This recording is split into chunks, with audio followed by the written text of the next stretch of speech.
Olá, eu sou o professor Bruno e a aula de hoje é sobre modelos planetários. Uma pergunta com a qual o ser humano se deparou durante séculos foi: quem gira ao redor de quem? Para responder essa pergunta, o ser humano criou modelos planetários. O modelo geocêntrico, Geo, Terra no centro, e o modelo heliocêntrico, Hélios, Sol no centro. Se lhe perguntarem hoje em dia se é a Terra que gira ao redor do Sol ou se é o Sol que gira ao redor da Terra, você sabe responder que é a Terra que gira ao redor do Sol. Mas você tem essa informação. Se você fosse um ser humano lá dos primórdios, você ia observar o Sol, a Lua e as estrelas se movimentando pelo céu, e a primeira conclusão que você chega é que tudo está girando ao redor da Terra. Até onde se tem notícia, o primeiro modelo planetário proposto foi no século 6 a.C. por Pitágoras, em que ele explicava o universo como uma série de esféricas concêntricas em que no centro se encontrava a Terra. O movimento dessas esferas é o que gerava a órbita do Sol, da Lua, dos planetas e das estrelas. Este modelo foi adotado por Aristóteles no século IV a.C. e, por todos os séculos depois, a palavra de Aristóteles foi como lei, mas não sem com que houvesse alguém que a contestasse. Então, Aristarco, no século III a.C., tentando calcular o tamanho da Terra e o tamanho do Sol, chegou à conclusão que o Sol deveria ser muito maior que a Terra e, logo, o Sol deveria estar no centro. Ele foi, então, o primeiro a propor um modelo heliocêntrico. Só que, nesse dilema, quem que gira ao redor de quem, pesou a influência de Aristóteles. No século II da era cristã, o modelo geocêntrico foi sistematizado por Cláudio Ptolomeu e, durante toda a Idade Média, esse foi o único modelo aceito. Qualquer outra coisa que fugisse disso era considerada como heresia. Só que mudanças sociais, culturais e econômicas que surgiram durante o período do Renascimento possibilitaram o ser humano a ter outras concepções do universo, uma outra forma de investigação e observar os fenômenos da natureza. E as grandes navegações, elas criaram necessidade de observações mais precisas do movimento dos corpos celestes. Então, no século XVI, o astrônomo polonês Nicolau Copérnico escreveu sobre a revolução dos corpos celestes e nessa obra ele coloca a Terra como um planeta girando ao redor do Sol, trazendo novamente uma concepção heliocêntrica do universo.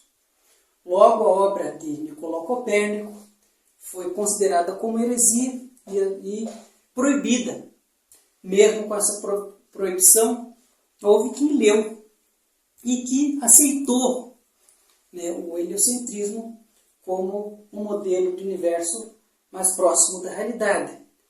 Por exemplo, Giordano Bruno, que foi além de dizer que a Terra era um planeta que estava girando ao redor do Sol, ele também disse que cada estrela no céu era um Sol para uma série de planetas que o orbitavam, e cada planeta um mundo para uma miríade de seres que nele habitavam.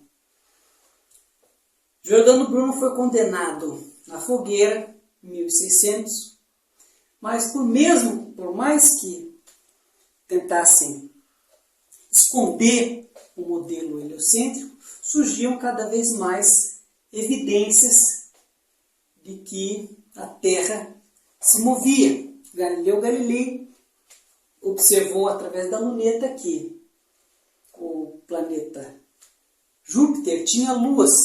Ele também observou as fases do planeta Vênus e essas foram evidências que ele necessitava para chegar à conclusão de que, sim, o universo era heliocêntrico.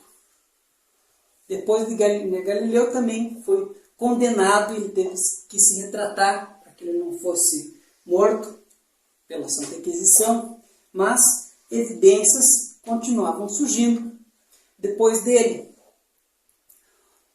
Johannes Kepler utilizou a geometria do matemático grego chamado Apolônio de Perga e as medições sobre o movimento dos planetas do astrônomo que o antecedeu, Tycho Brahe, e ele chegou a 3 leis geométricas, explicando como que os planetas giravam ao redor do Sol. Isaac Newton utilizou a terceira lei de Kepler para explicar, para chegar à lei de gravitação universal. Então ele explicou não simplesmente apenas como os planetas giravam ao redor do Sol, mas também o porquê, pela gravidade. E assim, chegando a mais uma evidência de que era a Terra que girava ao redor do Sol. Essa história que eu contei nos sugestiona a fazer pesquisas para as próximas aulas de temas que foram abordados aqui. Por exemplo, as relações entre o Renascimento e a ciência moderna. O que, por exemplo, na arte renascentista possibilitou o desenvolvimento da ciência moderna, no caso da física clássica. Quais as revoluções científicas o ser humano já passou e por que o ser humano tem tanta resistência em aceitar ideias novas.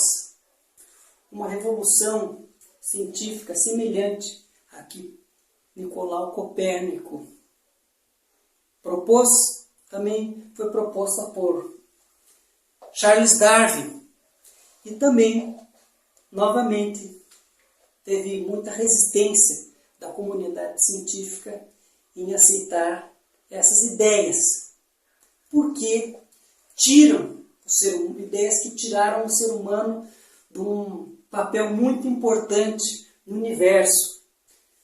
Tirando a Terra do centro do universo, também tira o ser humano de um papel muito importante no universo, assim como reconhecer a espécie humana como uma entre todas as espécies, também tirou o ser humano de uma posição muito importante. Ou seja, ao longo do desenvolvimento da ciência, o ser humano foi perdendo a sua importância. Assim, chega à conclusão de que enquanto o ser humano se achava o centro do universo, ele não conseguiu compreender as leis maiores que regem as nossas vidas. Enquanto você ficar olhando para o seu umbigo, você não vai conseguir perceber a realidade de uma forma mais ampla. Por hoje é o que temos. Até a próxima.